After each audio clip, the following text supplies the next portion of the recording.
To start, I would like to know how does it work for you, the process of making music, and is it better to write the songs, to go to the studio, record, or to perform them live?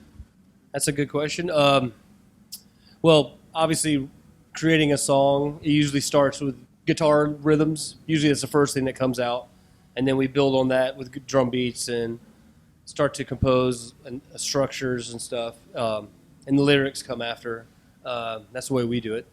Um, Obviously, I think playing it live is probably would be better first before recording it if, for the final recording because if you play it, you figure things out. Maybe you might want to change, or like especially for a drummer, they might have some new fills they want to add, or because every time we record an album, it seems like later on we're like, man, there's little squeals we might do on the guitar or some different little fills here and there that we're like, I wish we would have done that on a recording. So that happens almost every album. So and but usually, like a band like us, we don't have a chance to perform the songs live in front of an audience, at least.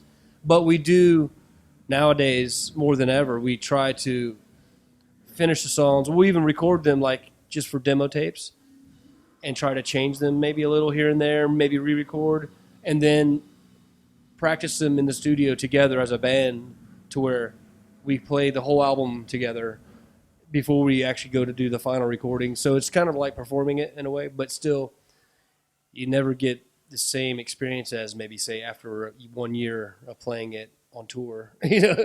You're like, wow, I wish I would have done that maybe. So, but yeah, that's how it kind of works. It's easy for kids to record an entire album at their houses.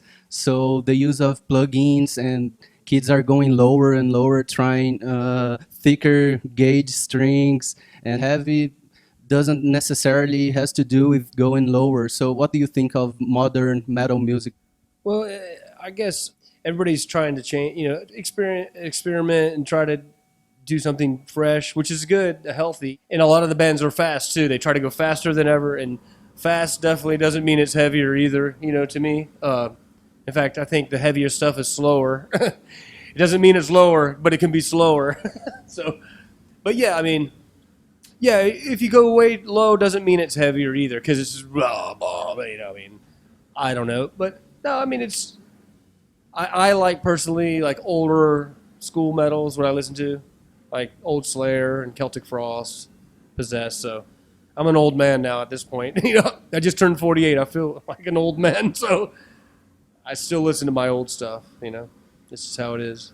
But the beauty of the metal scene in the world today is that it's still there. I think it's beautiful that younger kids want to make metal. So for me, it's beautiful. What is the special album that got you into music? What was the first album that you actually bought? For music in general. Well, when I was a little kid, I loved music in general, just as a child.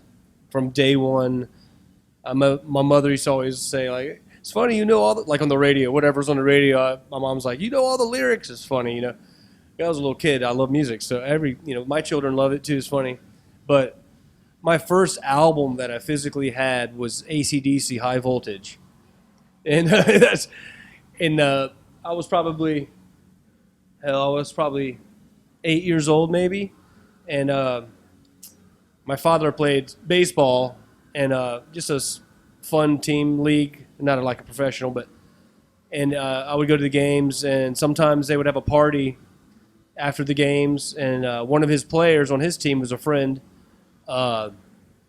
We went to his house for a barbecue the weekend during a game, and he was playing High Voltage he had a vinyl, and he playing High Voltage, and I was getting into it, I was like, that's killer, and he's like, oh, really? That's cool. He gave me this record that before we went home, he's like, you can have this vinyl for you.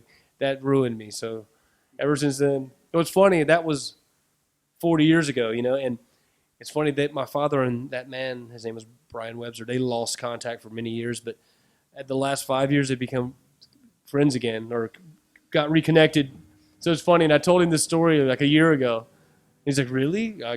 He doesn't even remember, you know what I mean? Because it was so long ago, and he's probably 70 years old, so it's a pretty funny story.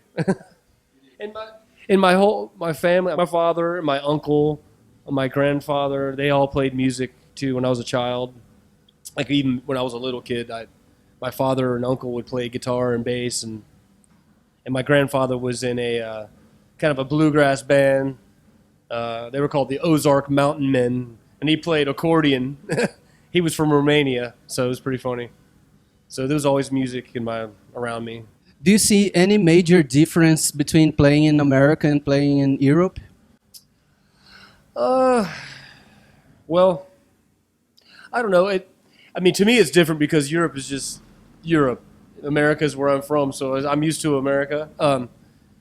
The fans are just as crazy everywhere around the world, I think, metal fans in general, you know. But obviously, Europe, you have way more festivals here than America. I mean, the summer fests are just incredible. The productions are usually much better. The hospitality seems a little better, at least for my level of music.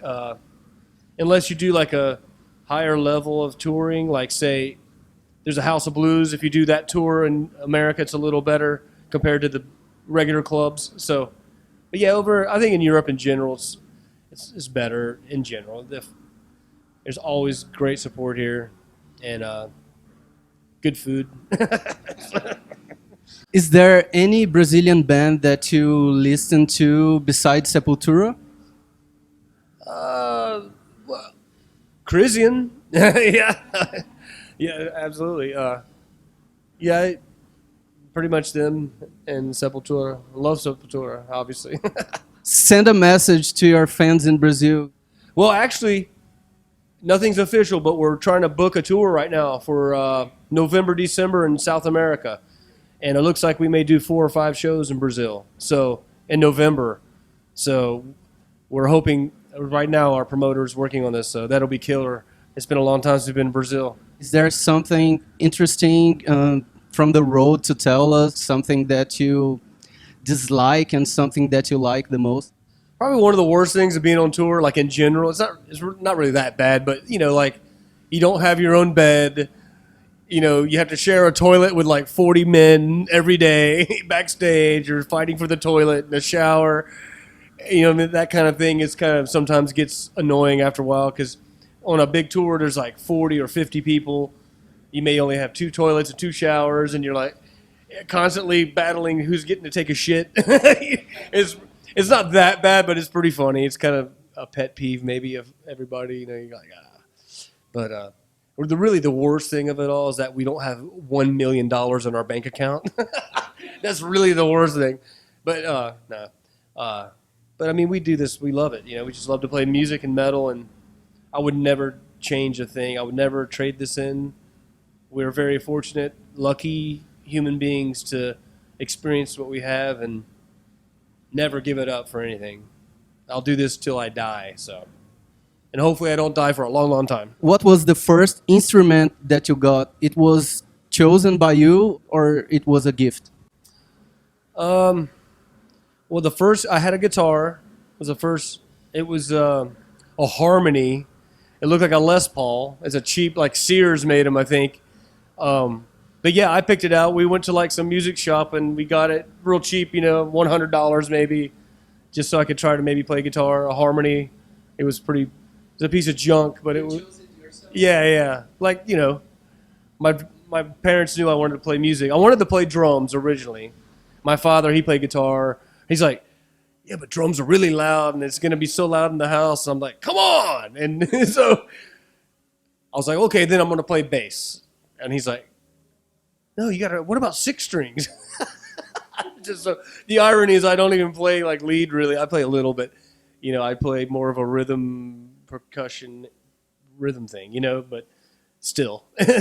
But he did not know I could get 10 Marshall stacks and blow the fucking house apart. So, but yeah, we went, you know, one day, I can't remember when it was, I was probably 13, 14, and we went to like a music shop and found a used guitar, and I was like, oh, let's get that. He's like, okay, so I don't have it anymore, which sucks. I wish I still did. Because I have every guitar ever since Obituary. Like, I got my first Fender Stratocaster in '86. Ever since then, I've got every single guitar I've ever had. I keep them always. Yeah, it's pretty cool. an extension of our bodies. Yeah, absolutely. Yeah, it was funny. My father, I got a stack of guitars. He's like, "You get rid of some of these things. You can make some money out." I said, "Dad, I don't care what somebody gives me for this. That money will be gone in 1 minute compared to what that guitar means to me. It's like it'll never. You can't replace that, you know." Once again, many thanks for receiving us, for your attention to us, and nail it. I wish you guys a great show. Yeah, thank you. Muito obrigado. De nada.